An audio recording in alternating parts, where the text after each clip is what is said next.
नमस्कार। पश्चिम बंगाल में दो घटनाएं घटी, एक ही प्रकृति की, एक ही नेचर की। पहली घटना लोकसभा के सदस्य और ममता बनर्जी के भतीजे अभिषेक बनर्जी की पिटाई की जनता ने, और उसके बाद दूसरी खबर आई आज कि एक दूसरे लोकसभा सदस्य टीएमसी के कल्याण बनर्जी, उनकी भी जनता ने पिटाई कर दी। 2 दिनों में तृणमूल कांग्रेस के दो बड़े नेताओं की ठुकाई पिटाई हुई जनता के द्वारा।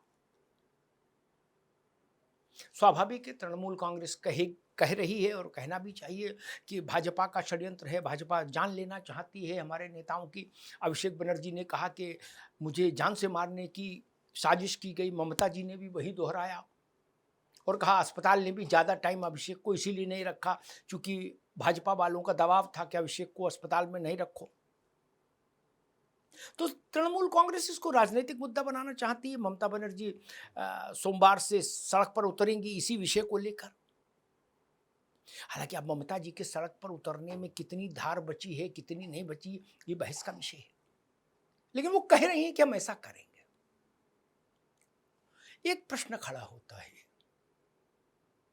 कि जब जनता आपके शासन से त्रस्त हो जाए, आपके साथ जुड़े अपराधी तत्वों के अत्याचार से कराहने लगे, न्याय की समस्त संभावनाएं समाप्त सी हो जाएं राज्य में, रंगदारी और तोलेबाजी राज्य में प्रमुख व्यवसाय बन जाए, तो उस स्थिति में जनता क्या करे जब सत्ता परिवर्तन हो? जनता में कौन लोग हैं? सामान्य जन ही न जनता है। जहां भी तृणमूल के लोग जा रहे हैं, जनता उनके पीछे भाग रही है, चोर चोर चोर चोर नारे लगा रही है। जनता उनके विरुद्ध उत्तेजक टिप्पणियां कर रही है।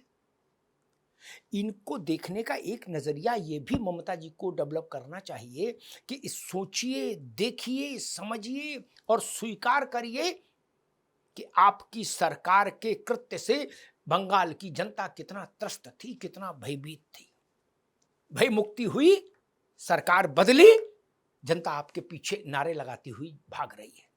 कोई टमाटर फेंक रहा है, कोई अंडा फेंक रहा है। हालांकि ये भी ठीक है कि टमाटर, अंडा और कमीज फाड़ने से प्राणघाती हमला नहीं होता, ये भी सच है।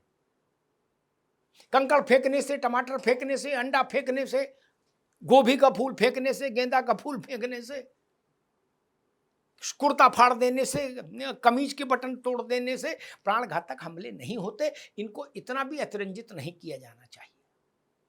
ये इस तरह का जो विरोध है वो केवल ये बताता है कि जनता आपसे चरम सीमा तक असंतुष्ट थी, चरम सीमा तक क्षुब्ध थी। ममता जी इस बात को नहीं समझेंगी, नहीं स्वीकार करेंगी, विनम्र भाव से टीएमसी जनता के बीच में जाके क्षमा याचना नहीं करेगी, तो फिर बात नहीं बनेगी। लिख लीजिए। होना यह चाहिए था कि ममता जी को क्षमा मांगनी चाहिए थी बंगाल की जनता से और कहना चाहिए था कि हमारे शासन में जो गलतियां हुई उनके लिए मैं जिम्मेदार हूं, मैं क्षमा प्रार्थी हूं, क्षमा करिए मुझे। और टीएमसी अपना शुद्धिकरण का अभियान चलाती। वो तमाम चेहरे जिनसे जनता को चिढ़ है, जिनसे जनता त्रस्त थी, उनको टीएमसी से बाहर करती ममता जी। एक साफ सुथरी तृणमूल कांग्रेस सामने आती, विनम्र तृणमूल कांग्रेस। नहीं, वो ललकार रही है ममता जी। वो कह रही है मैं सड़क पर उतरूंगी, ईंट से ईंट बजा दूंगी। किसकी बजा देंगी ईंट से ईंट, कैसे बजा देंगी, कुछ नहीं पता। पार्टी टूटने के कगार पर खड़ी है, मुंडेर पर। भारतीय जनता अभी व्यावहारिक स्थिति यह है, पश्चिम बंगाल में भाजपा आज अपना दरवाजा खोल दे, 70% टीएमसी खाली हो जाएगी। न जिले में बचेगी, न शहर में बचेगी, न कोलकाता में बचेगी। वो ममता जी कह रही कि हम ईंट से ईंट बजा देंगे। लोकतंत्र में विनम्र भी होना चाहिए। जनता के आक्रोश को समझना चाहिए, उस आक्रोश का सम्मान होना चाहिए। कोई खिलाड़ी जब बहुत गंदा प्रदर्शन करता है, क्रिकेट में हमने आमतौर पर देखा, तो उसके ऊपर भी स्टेडियम से अंडे और टमाटर फेंके जाते हैं। अंडे और टमाटर फेंके जाने की प्रथा बहुत पुरानी है। आक्रोश के प्रकटीकरण का ये सबसे सरल तरीका है, सबसे सहज और सरल गैर हानिकारक तरीका है। अब इसमें प्रपंच आप कुछ भी फैला लीजिए कि नहीं मेरे 2 टमाटर मारे गए, मेरे ऊपर जान लेने की कोशिश की गई। टमाटर परमाणु बम नहीं है भाई साहब, ना बुलेट है, न लोहे की सरिया है कि आपने किस सिर में मार दी इसलिए मारी कि आपकी मृत्यु हो जाए। हाँ, कोई लोहे की सरिया आपके सर में मार रहा है तो इसका मतलब है फिर वो चाहता है कि आप मरें। लेकिन कोई आपके सर पर अंडा मार रहा है, एक नहीं 1 दर्जन अंडे मार रहा है, तो भी उसकी इच्छा ये नहीं कि आप मरें, क्योंकि मारने के लिए अंडे अस्त्र शस्त्र की श्रेणी में कभी नहीं आते, न टमाटर आते। हां, कोई आपके बेल मार दे, बेल जिसका शरबत बनता है, नारियल मार दे तो हम मान सकते हैं कि उसकी इच्छा कुछ गड़बड़ थी। टमाटर मारने वाले और अंडे फेंकने वाले सिर्फ ये रजिस्टर कराना चाहते हैं कि हम आपके आचरण के विरुद्ध हैं, आपने जो अत्याचार पूर्व में किए हैं हम उनके विरोध में खड़े हैं, अपने आक्रोश को यह स्वर दे रहे हैं। बंगाल में सिर्फ इतना ही हो रहा है, इसके अतिरिक्त कुछ नहीं हो रहा। जब सामान्य रूप से पार्टियां सरकार से जाती हैं चुनाव में, मतलब सत्तारूढ़ पार्टी जब चुनाव हारती है और अगर उसका शासन सो रहा है तो जनता फिर ऐसा उसके पीछे ऐसा व्यवहार नहीं करती कि उनके नेताओं को पकड़े और मारे। वो कहती ठीक है, राजनीति है, कुछ अच्छा किया कुछ खराब किया, ठीक है, हरा दिया इनको, अब दूसरे को मौका दे दिया। ये जो टीएमसी के साथ हो रहा है ये बस तभी होता है, उन्हीं दलों के साथ होता है और उन्हीं नेताओं के साथ होता है जिनसे जनता यहां तक भरी बैठी होती है, यहां तक उसका मन जिनको देखकर आक्रोशित हो जाता है। वो ऐसे लोग जिस दिन सत्ता से हटते हैं उस दिन वो जनता के आक्रोश के सामने सीधे खड़े हो जाते हैं।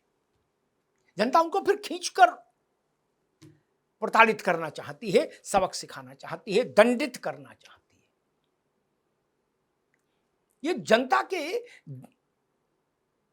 दंड विधान का दूसरा अध्याय है। पहला अध्याय वोट था, वोट हो गया। अब चूंकि आपने विकट रूप से जनता को परेशान किया था इसलिए अब दंड का दूसरा अध्याय, और वो दूसरा अध्याय है अंडा डंडा टमाटर, कमीज फाड़ना कुर्ता फाड़ना। टीएमसी को सोचना ये चाहिए कि जनता का आक्रोश यही थम जाए, अंडा और टमाटर तक ही बात रहे, कुर्ता और कमीज के फटने तक ही बात रहे, क्योंकि जनता का आक्रोश तीसरे अध्याय की ओर गया, तीसरे चरण की ओर गया तो स्थितियां खराब हो जाएंगी। हमारे यहां कहा गया जनता ही जनार्दन है। जनार्दन से अपने अपराधों के लिए क्षमा मांगनी चाहिए और क्षमा मांगने में संकोच भी नहीं होना चाहिए और क्षमा मांगने में कोई अहंकार की समस्या भी सामने नहीं आनी चाहिए। आप राजा हैं नहीं, राजा थे, आज राजा नहीं है। टीएमसी आज राजा नहीं, आज उसका साम्राज्य नहीं चल रहा बंगाल में। अहंकार के आसन से नीचे उतरे, माफी मांगे। एक बार ममता जी सार्वजनिक रूप से माफी मांगे बंगाल की जनता से और उसके बाद फिर उनके नेताओं पर, उनके भतीजे पर ऐसे हमले हो तो फिर उसकी दूसरी व्याख्या होगी। लेकिन पहले एक बार ममता जी माफी तो मांगे। क्या ममता बनर्जी माफी मांगेंगी जनता से? अभी तक उनकी पार्टी की ओर से किसी बड़े नेता ने इसकी पहल नहीं की, चाहे महुआ मोइत्रा हो, चाहे कल्याण बनर्जी हो, अभिषेक बनर्जी हो, ममता बनर्जी हो, कोई हो, किसी ने नहीं कहा माफी मांगेंगे। जनता आपसे भरी बैठी थी, उसने आपको केवल पदच्युत नहीं किया, उसने आपको दंडित करने का फैसला किया इस विधि से, जो विधि अब दिख रही है अभिषेक बनर्जी के विरुद्ध, कल्याण बनर्जी के विरुद्ध। ये चीज समझना चाहिए टीएमसी को।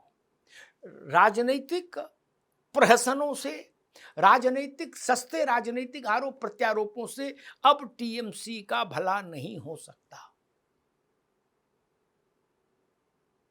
अब बड़ा अपराध है तो दंड भी बड़ा होगा, ये ध्यान रखिए। धन्यवाद।